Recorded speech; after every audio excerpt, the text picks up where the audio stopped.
Terima kasih. Assalamualaikum warahmatullahi wabarakatuh. Selamat siang, salam sejahtera untuk semuanya. Bapak, Ibu, teman-teman pimpinan pusat PWI, khususnya yang saya hormati Ketua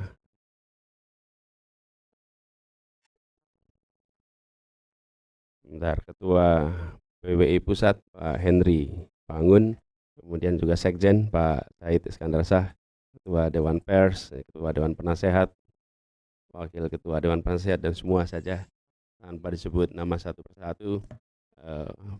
Ini banyak teman-teman yang biasanya diskusinya di media-medianya gitu. Sekarang kumpul semua di sini. Terima kasih dan senang sekali bisa kembali ke PWI. Saya datang dengan didampingi Bang Saur Huta Barat, wartawan juga kelihatannya. Bang Saur Huta Barat, kemudian Pak Sudirman Said ada di sini bersama-sama mendampingi untuk ngobrol. Tapi sebelum ngobrol lebih jauh, saya ingin cerita sedikit soal PWI ini. Karena nama PWI itu adalah nama di rumah kami. Dan masa kecil saya itu jalan kaki ke PWI rutin, kantor PWI di Jogja.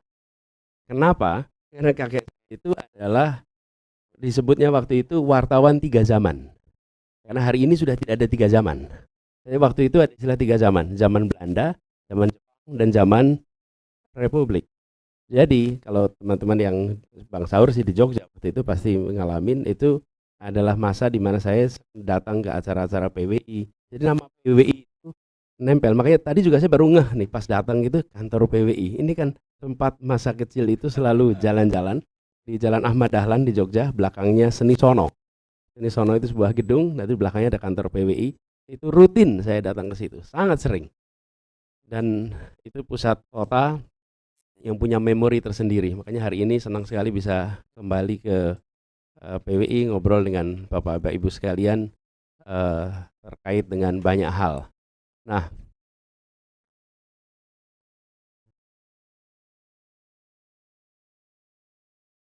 bentar.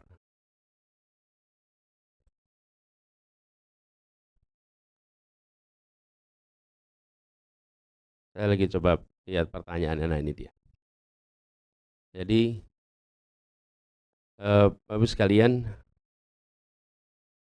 ada pertanyaan yang diajukan. Nanti mungkin kita banyak diskusi ya, Pak Ketua. Tapi ketika berbicara tentang platform terkait dengan penguatan nilai-nilai demokrasi, good governance, penegakan hukum. Kemudian juga ada pertanyaan tentang komitmen anti korupsi, kolusi nepotisme. Lalu bagaimana terhadap pemerintahan efektif, efisien, akuntabel, transparan. Kemudian juga ada pertanyaan komitmen terhadap perlindungan kemerdekaan berekspresi kepada semua. Dan 3 hal pertama, quick win yang akan dilakukan untuk terwujudnya keberlangsungan media yang profesional dari pusat sampai ke daerah. Itu 5 hal yang dikirimkan. Nah, kalau boleh saya menjawabnya sebagai sebuah kesatuan, tidak sebagai satu-satu pertanyaan, supaya kita bisa melihatnya juga sebagai satu rangkaian.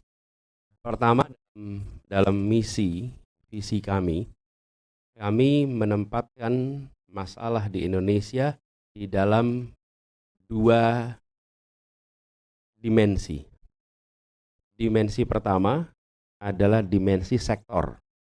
Ada sektor kesehatan, sektor pendidikan, sektor perekonomian, sektor perhubungan, itu sektor.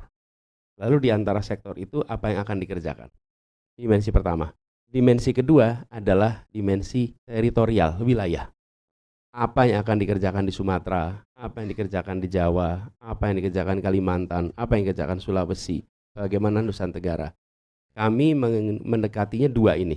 Dan kalau boleh dibilang di antara 3, satu-satunya yang memasukkan juga masalah wilayah. Karena kami melihat, kenapa itu dilakukan? Nah, karena rumusan masalah kami, apa masalah yang mendasar di Republik ini? Salah satu masalah mendasar Republik ini adalah belum terjadinya keadilan sosial. Karena itulah ada ketimpangan, ada ketidaksetaraan. Dan ketimpangan itu salah satunya adalah ketimpangan lintas wilayah. Nah, ketimpangan ini membuat apa yang kita sebut sebagai kesejahteraan, kemajuan itu belum dirasakan dengan baik. Nah, itu sebabnya misi kami adalah Indonesia adil makmur untuk semua.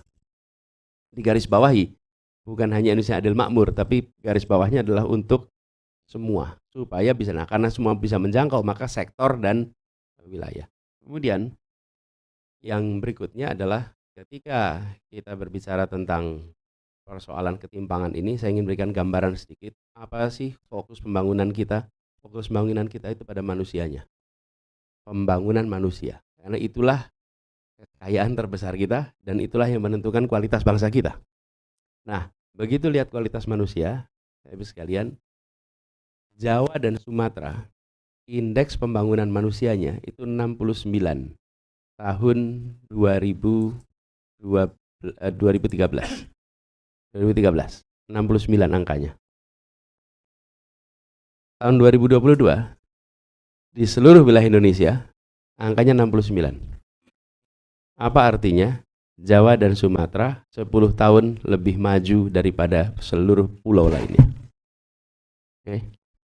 Bukan angkanya selisih 5 poin. Masalahnya 5 poin itu diraihnya 10 tahun. Jadi kalau kita hanya bilang, oh selisihnya 5 poin, seperti kayak gampang gitu naikin 5 poin itu. Enggak, 5 poin itu 10 tahun. Kalau ketinggalannya sampai 10 tahun, indeks kualitas manusia, maka ini bukan tanda yang sehat. Bukan tanda yang sehat. Nah, kenapa kami masukkan faktor waktu? Karena seringkali ketika kita menyebutkan selisih, kita tidak membayangkan berapa lama mencapai selisih itu. Itu sebabnya dimensi waktu menjadi penting. Nah, kualitas manusia ini, perekonomian kita, distribusi kesejahteraan menjadi kunci untuk menjaga Indonesia kami. Nah, ini ya yang kami ingin sampaikan. Kita ingin menjaga Indonesia supaya tetap satu kesatuan, baik utuh. Ini bukan karena kita nomor urutnya 1 ya, kemudian 1. Tapi ini udah dibikin kemarin-kemarin tuh. Jadi kita itu sudah mengalami beberapa kali 1. 1 yang pertama, 1 bangsa. Tahun 28. Ditandai dengan bahasa bersama. Dan kita pakai bahasa itu sekarang di sini, sehingga dari manapun kita berada tidak perlu menerjemah. Bangun, pane, dengan bintang nggak perlu penerjemah. Kalau pakai bahasa daerah lain masing-masing ini harus pakai penerjemah nih. Tapi kita 1 bangsa, 1. Yang kedua, 1 negara tahun 45. Yang ketiga, 1 kesatuan tahun 50. Tapi belum 1 tanah air. Karena kita masih tanah saja. 57 deklarasi Juanda, kita menjadi 1 tanah air. Nah, tapi deklarasi Juanda itu baru diakui dunia tahun 82. 25 tahun. Kita sudah 4 kali 1. Nah, 1 yang kelima, visi kami adalah 1 kemakmuran. 1 kemakmuran. 1 kemakmuran ini harus terjadi. Bapak Ibu sekalian mungkin ingat balkanisasi. Konflik etnik ya kuat. Kalau Bapak Ibu perhatikan, konflik etnik itu di ujung. Sebelumnya adalah disparitas yang luar biasa antar negara-negara yang sekarang jadi negara 8 negara. Makedonia, Serbia, kemudian Bosnia, kemudian ada Montenegro. Itu semua disparitasnya luar biasa, tapi dibiarkan. Tito tidak melakukan apa-apa. Yang terjadi di ujung konflik etnik habis. Itu seperti hutan dikeringkan, sehingga ketika ada puntung rokok ya, nah kita biasanya konsentrasi pada puntung rokoknya siapa nih yang jatuhin. Lupa siapa yang ngeringin hutannya ini. Coba kalau hutannya basah, yang puntung rokok pun tidak berdampak. Nah, kami melihat bila ini dibiarkan terus risiko kita besar.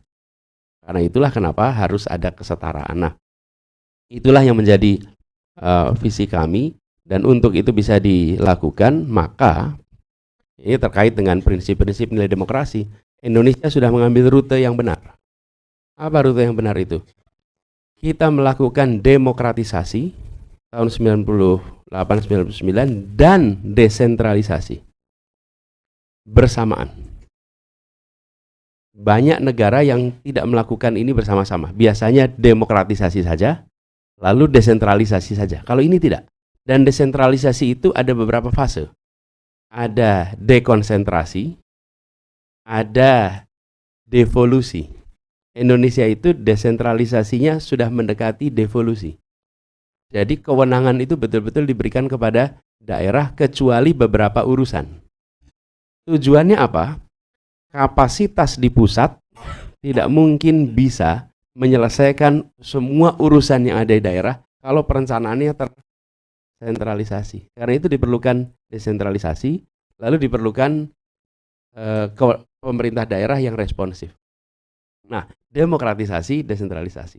Tapi yang sekarang menurut kami beberapa waktu ini terakhir terjadi, akhir-akhir ini, adalah demokratisasinya yang sudah dikerjakan dengan berbagai macam reformasi partaian, reformasi pemilihan umum, reformasi hubungan antar lembaga tinggi negara, itu kan semuanya mengalami reformasi.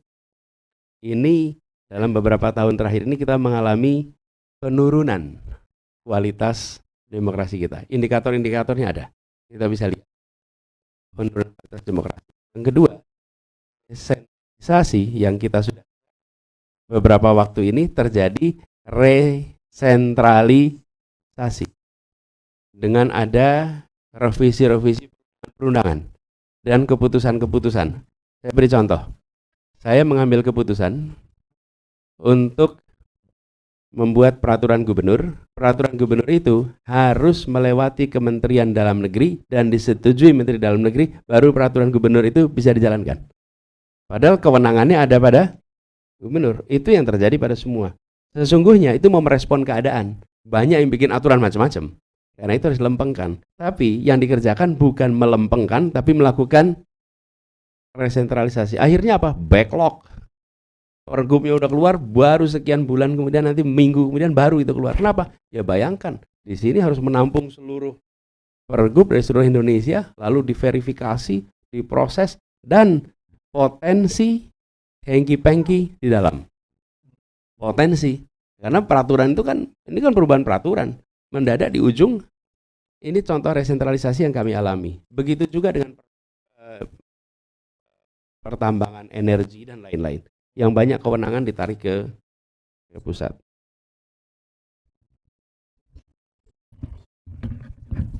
Double aja ya. Nah, gitu. Mudah-mudahan malah jadi stereo gitu. Ya. Kelihatannya treble-nya perlu ditambah, Mas. Terlalu ngebas nih. Rosa aja kalah nanti ya. Nah, jadi kami melihat ini harus dikembalikan. Jadi ketika tadi ini menjawab pertanyaan yang di belakang sebenarnya, bagaimana pemerintahan menjadi efektif? Saya merasa bersyukur karena pernah merasakan berada di pemerintahan pusat, lalu ditugaskan menjadi pemerintah daerah, walaupun lokasinya masih di Jakarta, tapi statusnya adalah pemerintah daerah. Dan satu-satunya pemerintah daerah yang tidak harus pergi kemana-mana kalau dipanggil pemerintah pusat.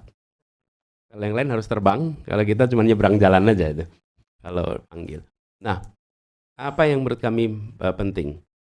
Desentralisasi jangan ditarik menjadi resentralisasi, tetapi desentralisasi ini harus diiringi dengan guideline KPI atas capaian yang harus dilakukan oleh provinsi dan kabupaten kota. Jadi kalau sekarang kita punya komitmen dunia internasional soal lingkungan hidup, karena kita ikut nih COP20, Paris Agreement, ini Pak Presiden juga lagi berangkat ke COP di Dubai. Itu komitmen itu kan tanda tangan global. Yang melakukan eksekusi siapa nanti? Kan di kota-kota. Pertanyaannya, ada nggak wali kota yang tahu apa yang harus dikerjakan? Tidak. Nggak tahu. Kalau ada wali kota peduli lingkungan hidup, itu wali kotanya peduli, bukan ada guideline dari pusat.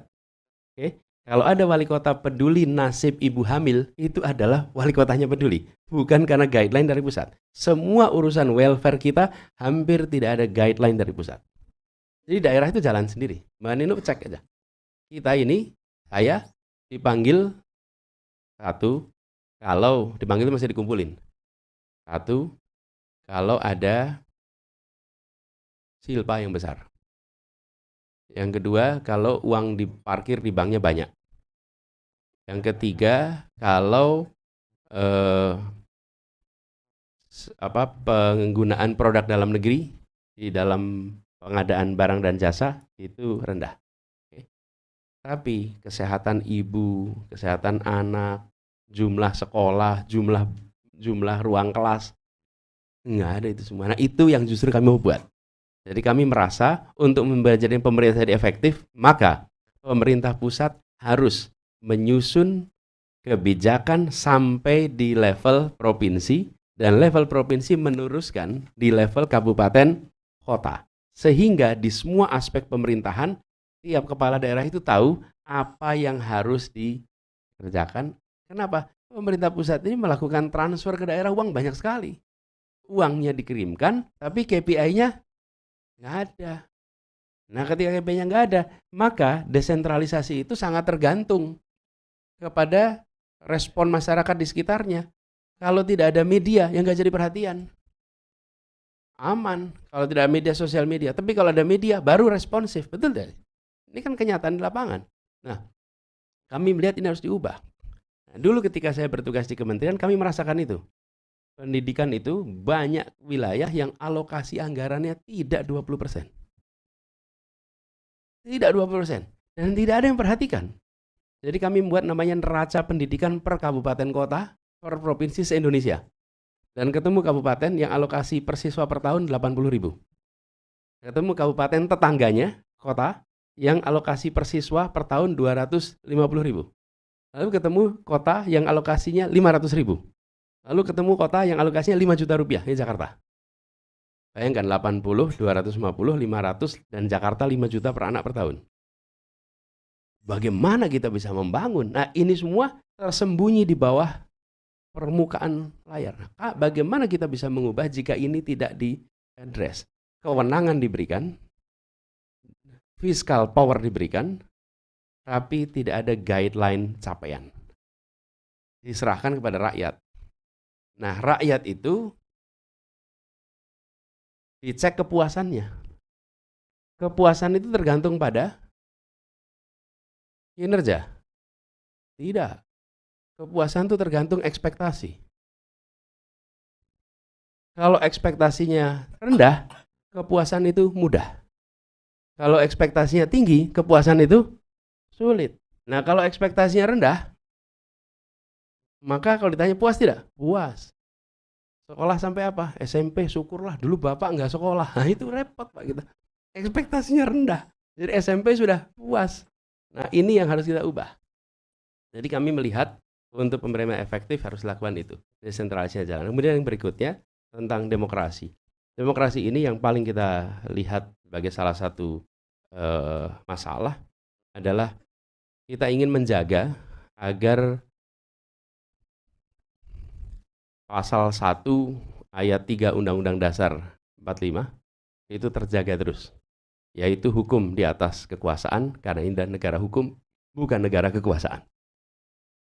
Jangan sampai Indonesia bergeser menjadi negara kekuasaan. Dalam negara hukum, kekuasaan diatur hukum. Dalam negara kekuasaan, hukum diatur oleh kekuasaan. Dan menurut saya ini harus kita jaga supaya Indonesia tetap berada di dalam jalur sebagai negara hukum. Dan ini membutuhkan komitmen dan membutuhkan pengawasan dari semuanya. Kami melihat komitmen tentang ini yang insya Allah dari sisi kami, ini akan kami pegang sebagai komitmen untuk menjaga Indonesia sebagai negara hukum. Dan memberikan ruang kebebasan untuk berekspresi. Kami melihat ada pasal-pasal di dalam perundangan kita yang menghambat orang untuk berani mengungkapkan pandangan. Termasuk di dalam Undang-Undang ITE. Di situ ada pasal-pasal yang menurut kami itu perlu direvisi, sehingga tidak menimbulkan rasa takut di dalam berekspresi. Saya pernah sampaikan berapa kali, selama di sosmed orang masih nyebut kata Indonesia dengan istilah Wakanda, dengan istilah Konoha, maka Indonesia masih ada masalah. Tapi kalau kita sudah berani menyebut dengan nama Indonesia, maka perasaan takut itu tidak boleh ada. Berkali-kali kami sampaikan, takut itu hanya boleh di tempat yang otoriter. Ini Bapak Ibu sekalian, teman-teman mengalami era otoriter. Di situ ada rasa takut. Karena memang era otoriter itu pilar penopangnya rasa takut. Kalau rasa takutnya hilang, rejimnya tumbang. Di mana-mana. Rasa takut hilang, rejim tumbang. Di Timur Tengah, di Iran, di Manila, dimanapun. Indonesia juga mengalami. Nah, kalau demokrasi, pilarnya trust. Trust inilah yang menjadi kekuatan demokrasi, kepercayaan. Nah, kami melihat trust itu mengalami penurunan yang luar biasa. Apa indikasi penurunannya? Banyak sekali. Akhir-akhir ini. Apalagi menjelang pemilu. Kemarin saya sampaikan pada saat acara dengan Bawaslu. Indonesia sudah mengalami pemilu bebas 5 kali. Sejak tahun 99. Dan sebelum pemilu, kita selalu berbicara tentang bagaimana semua calon habis. Hari ini percakapan yang dominan adalah netralitas. Percakapan yang dominan adalah akankah terjadi kecurangan? Akankah ada problem sistemik? Itu artinya tumbuh keraguan atas negara di dalam menyelenggarakan salah satu ritual demokrasi. Ritual demokrasi ini pemilu yang waktunya hanya 6 jam 7 pagi sampai jam 1 siang, hanya 6 jam, itu dikhawatirkan semua orang. Apalagi muncul peristiwa data KPU kemarin bocor. Memberikan pesan kepada semua tentang penurunan trust yang agak serius. Ini harus dikembalikan. Karena kekuatan kita justru pada trust pada institusi. Mulai dari institusi kepresidenan, institusi perwakilan, institusi hukum, institusi judisiari, dan itu semua harus trust-nya itu ditinggikan. Hari ini kita merasakan itu menurun. Nah, ini Bapak sekalian yang kami pandang penting. Lalu yang tidak kalah penting Bapak sekalian, itu terkait dengan anti korupsi, kolusi, nepotisme. Kami memandang perlu mengembalikan institusi penegak hukum, termasuk KPK dan khususnya KPK, menjadi sebuah badan yang kembali independen. Kembali memiliki posisi yang kuat dan diisi orang-orang yang berintegritas. Supaya tempat ini itu menjadi barometer tertinggi di dalam pemberantasan korupsi. Karena itu kemarin kami sampaikan, bila kami bertugas, maka siapapun yang terpilih menjadi komisioner KPU harus tanda tangan pernyataan mentaati seluruh kode etik dan bila melanggar kode etik maka mengundurkan diri. Saya bilang apa tadi? Oh, KPU. Ya samalah dua-duanya juga harusnya ya.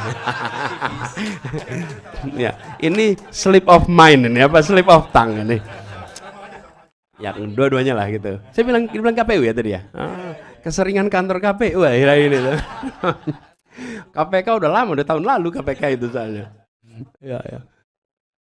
Iya, ya. Iya, memang ya. Jadi kembali ke sini, bila komisioner KPK terpilih maka harus menandatangani komitmen itu. Fakta itu, bila melanggar kode etik maka mengundurkan diri. Karena menurut saya KPK itu bukan sekedar mentaati aturan hukum. Dia harus lebih tinggi daripada aturan hukum. Dia harus bicara kepatutan. Dan kepatutan itu etika. Kode etik, patut. Ini yang harus dijaga. Karena kalau tidak, wibawa dari upaya pemberantasan korupsi ini turun. Dan ini akan menurunnya luar biasa. Yang berikutnya adalah soal nepotisme. Dan ini memang harus ada ketegasan dan percontohan. Karena kalau tidak ada contoh agak repot kita. Nepotisme ini dicontohkan, bukan diceramahkan. Jadi ini yang harus kita tunjukkan sama-sama. Ya, jadi kan kalau kita menyebut soal MK kemarin, itu bukan kita menuduh, ini kan keputusan MK. MK itu Majelis Kehormatan Mahkamah Konstitusi. Dan Majelis Kehormatan itu dikatakan bersalah, bukan? Pelanggaran etik berat. Beberapa waktu yang lalu ada beberapa orang guru masyarakat yang datang dari saya nggak usah sebut provinsi, nanti cari orangnya kasihan itu. Tapi dia cerita, Pak Anies, ini masalahnya kami meminta tolong besok ke depan, kalau pengangkatan guru-guru, tolong jangan nepotisme. Orang dalam, ponakannya, saudaranya, saudara siapa, kepala sekolah, kepala dinas, dan lain-lain. Dan ketika mereka itu mengadu, Pak ini orang dalam jawabannya, oh di Jakarta aja begitu, apalagi kita di daerah, kan susah jawabnya. Makanya Anda jangan protes di Jakarta gitu kok. Inilah yang membuat saya bilang harus dicontohkan. Karena kalau tidak dicontohkan di daerah menular. Dan menularnya biasanya lebih ekstrim. Nah, mungkin itu ya, teman-teman sekalian. Sebagai pengantar saya ada slide, tapi kita di sini lebih enak ngobrol daripada lihat slide. Kita diskusi. Siap-siap ya. Ya. Baik. Kita ngobrol lah kalau gitu. Yuk, silakan. Terima kasih. Kita beri aplaus pada